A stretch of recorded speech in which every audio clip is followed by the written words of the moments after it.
Pada video kali ini, kita akan membahas mengenai strategi menulis artikel SEO menurut Google. Nah, penasaran kan? Ingin tahu info lengkapnya? Yuk, simak video ini sampai selesai.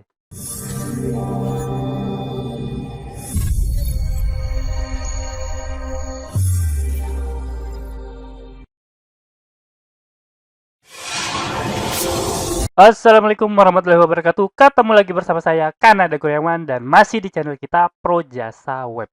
Pada kesempatan kali ini, kita akan ngomongin mengenai strategi menulis artikel SEO menurut Google. Nah yuk, tanpa berlama-lama, kita langsung masuk aja ke pembahasannya. Oke, yang pertama-tama tentu aja kita bahas dulu apa itu artikel SEO. Tapi sebenarnya udah jelas banget ya artinya ya. Tentu aja artikel SEO itu adalah artikel yang dibuat dengan kaidah penulisan artikel yang baik dan benar, serta sesuai dengan teknik-teknik Search Engine Optimization atau SEO. Pertanyaannya, ngapain orang bikin artikel SEO? Nah, itu jelas banget ya. Manfaatnya itu banyak banget. Jadi, seluruh manfaat SEO tentu aja terkandung juga di dalam artikel SEO. Artikel SEO dapat meningkatkan kunjungan, tentu aja, dan dapat meningkatkan brand awareness dari perusahaan ataupun dari pribadi orang yang menulisnya. Bahkan juga bisa dapat meningkatkan kepercayaan calon pembeli, meningkatkan konversi, dan lain sebagainya. Sebenarnya banyak banget manfaatnya ya. Tinggal teman-teman gali aja secara lebih dalam mengenai artikel SEO ini. Dan terakhir, artikel SEO itu merupakan investasi jangka panjang. Sama dengan SEO ya, investasi jangka panjang. Manfaatnya tidak teman-teman rasakan dalam sebulan 2 bulan. Mungkin dalam 3 bulan, 4 bulan, bahkan 6 bulan setelah mempublish artikel SEO barulah teman-teman mendapatkan manfaatnya. Tapi karena ini investasi, ini juga bisa bertahan lama dan manfaatnya itu terus-menerus mengalir selama artikel tersebut tidak dihapus. Oke, kita udah tahu artinya, kita udah tahu manfaatnya, sekarang kita langsung masuk ke materinya. Jadi yang timbul itu biasanya kalau teman-teman udah mulai mengerjakan artikel SEO, apalagi jumlahnya banyak, pasti akan timbul beberapa pertanyaan. Salah satunya itu bagusan mana? Artikel SEO yang panjang tapi sedikit, nah, atau artikel SEO yang pendek tapi banyak. Nah, tentu teman-teman pernah mikirin ya, apalagi kalau teman-teman itu udah lama bergelut di dunia SEO. Pasti mikir ya, karena apa? Karena kalau artikel panjang itu kemungkinan besar sumber daya yang dibutuhkan itu banyak banget. Nah, itu segala jenis sumber daya ya, mulai dari budgetnya lebih besar, kemudian sumber daya manusianya yang diperlukan juga lebih banyak, risetnya lebih ribet, dan lain sebagainya. Itu ciri-ciri artikel yang panjang. Artinya artikel yang panjang ini tentu aja kualitasnya jauh lebih tinggi ketimbang artikel-artikel yang pendek. Nah, sedangkan artikel yang pendek itu butuh sumber daya jauh lebih sedikit ya. Tentu aja biayanya lebih sedikit untuk membuat artikel pendek. Orang-orang yang dibutuhkan juga nggak terlalu banyak ya. SDM-nya nggak perlu terlalu banyak yang dibutuhkan untuk memproduksi artikel-artikel pendek. Walaupun jumlahnya banyak. Selain itu, kalau artikel itu panjang dan berkualitas, tentu aja perlu waktu lebih lama. Nah, kalau teman-teman membuat artikel SEO yang pendek, bisa aja satu hari itu bisa jadi 10 gitu ya, satu orang penulis. Tapi kalau artikel yang panjang dan mendalam, bisa aja satu artikel itu selesai dalam beberapa hari, bahkan 1 pekan. Nah, jadi beda banget ya. Beda banget antara artikel SEO yang panjang dan berkualitas, serta artikel SEO yang pendek. Nah, yang terakhir itu adalah mengenai banyaknya keyword. Nah, enaknya membuat artikel SEO yang panjang, biasanya dalam satu artikel itu dapat mengcover banyak keyword. Jadi, keyword-keyword yang mirip biasanya akan tercover dalam satu artikel. Nah, beda halnya dengan artikel SEO yang pendek. Biasanya hanya fokus pada 1 atau 2 keyword saja. Nah, jadi ada banyak perbedaan. Tentu aja ini hanya beberapa yang bisa saya sebutkan. Tapi sebenarnya ada banyak banget perbedaan antara dua jenis artikel ini. Nah, sekarang bagusan yang mana? Yang mana yang harus teman-teman pakai dalam strategi SEO teman-teman? Nah, artikel jenis apa yang harus teman-teman produksi untuk mencapai target yang ditetapkan atau KPI yang ditetapkan oleh perusahaan teman-teman. Oke, nah Ternyata akhirnya pertanyaan tersebut terjawab ya. Terjawab oleh siapa? Terjawab langsung oleh Google lewat John Mueller. Nah, jadi John Mueller sendiri yang langsung menjawab mengenai apa yang terbaik buat teman-teman jalankan. Nah, jawaban ini John Mueller berikan pada saat event Google Office Hour. Tepatnya pada tanggal 24 September tahun 2021. Jadi sekitar 1 pekan yang lalu ya. Nah, jadi gini, ketika event Google Office Hour itu, ada orang yang bertanya kepada John Mueller. Nah, jadi beliau bertanya seperti ini.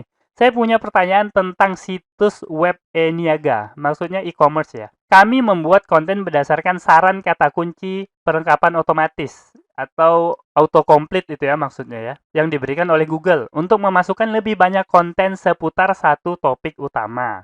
Nah, jadi mereka ini bikin satu konten yang panjang banget dan kontennya itu berasal dari autocomplete dari Google. Nah, dilanjutkan, misalnya topik utama atau tujuan transaksinya adalah smartphone dan kami akan membuat konten terkait teknologi di sekitar smartphone seperti postingan blog. Haruskah kita benar-benar perlu membuat konten terpisah atau kata kunci terpisah di sekitar satu topik atau hanya menggabungkan semua kata kunci yang berbeda dalam satu artikel dan mengoptimasinya? Nah, ini jelas pertanyaannya. Apakah teman-teman harus membuat artikel yang panjang lebar membahas satu topik dan mengumpulkan banyak keyword dalam satu artikel tersebut? Atau teman-teman harus memisahkannya jadi artikel-artikel kecil membicarakan topik-topik kecil? Nah, jelas ya pertanyaannya ya. Sangat mewakili apa yang kita bicarakan sebelumnya. Oke, sekarang kita perhatikan apa jawaban John Mueller. Nah, jadi jawaban John Mueller seperti ini ya. Yang pertama, Anda dapat melakukannya dengan cara apapun. Ini lebih merupakan keputusan strategis, saya pikir. Nah, jadi ternyata nggak ada jawaban pasti ya. Yang mana yang lebih baik, yang mana yang lebih buruk. Jadi John Mueller menilai ini justru tergantung strategi yang kita terapkan. Makanya video ini judulnya adalah strategi menulis artikel SEO. Nah, ini tergantung dengan strategi yang teman-teman terapkan. Secara umum, apa yang Anda lakukan adalah mengimbanginya dengan membuat halaman yang spesifik untuk topik individual dan membuat halaman yang lebih umum tapi lebih sedikit halamannya. Jadi Anda menyeimbangkan banyak artikel versus lebih sedikit artikel. Nah, artinya dua strategi ini teman-teman nggak perlu memilih. Jadi teman-teman bisa menerapkan keduanya. Jadi nggak perlu memilih, terapkan keduanya tergantung dengan situasi yang teman-teman hadapi. Dilanjutkan, dan jika Anda memilih lebih sedikit artikel, umumnya beberapa artikel tersebut cenderung sedikit lebih kuat.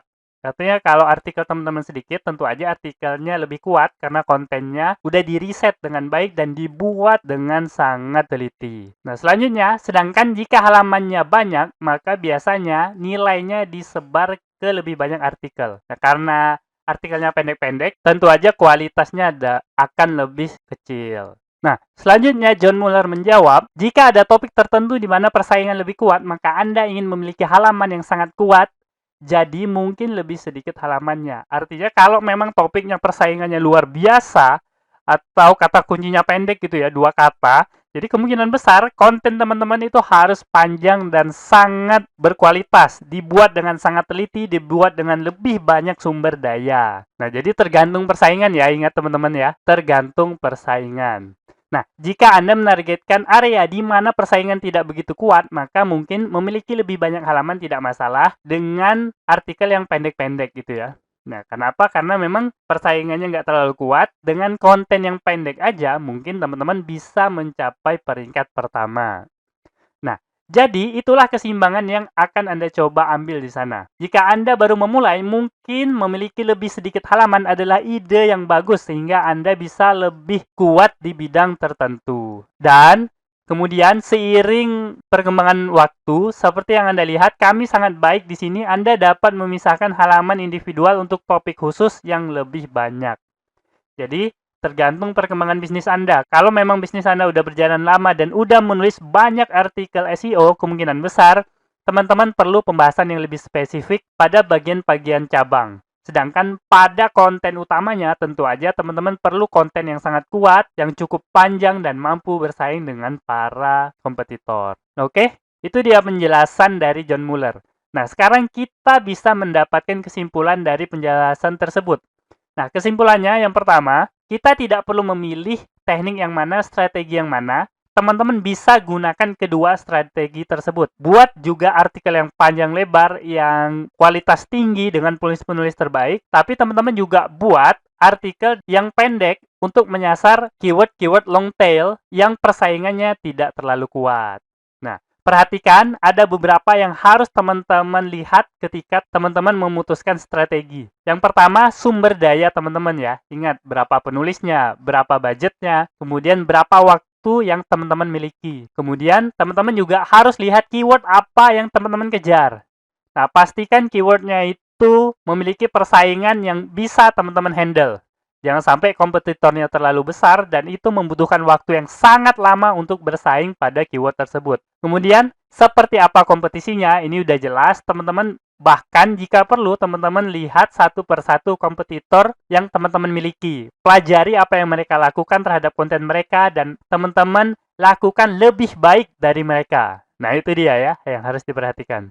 Dan terakhir, teman-teman juga harus perhatikan keyword intentnya. Ingat bahwa artikel yang panjang belum tentu akan meranking lebih tinggi, tergantung intentnya. Kalau memang keyword intentnya itu nggak memerlukan keyword panjang, maka teman-teman nggak perlu bersaing dengan artikel-artikel panjang. Cukup buat artikel yang pendek, tapi mengena, menjawab pertanyaan yang diajukan oleh pengunjung.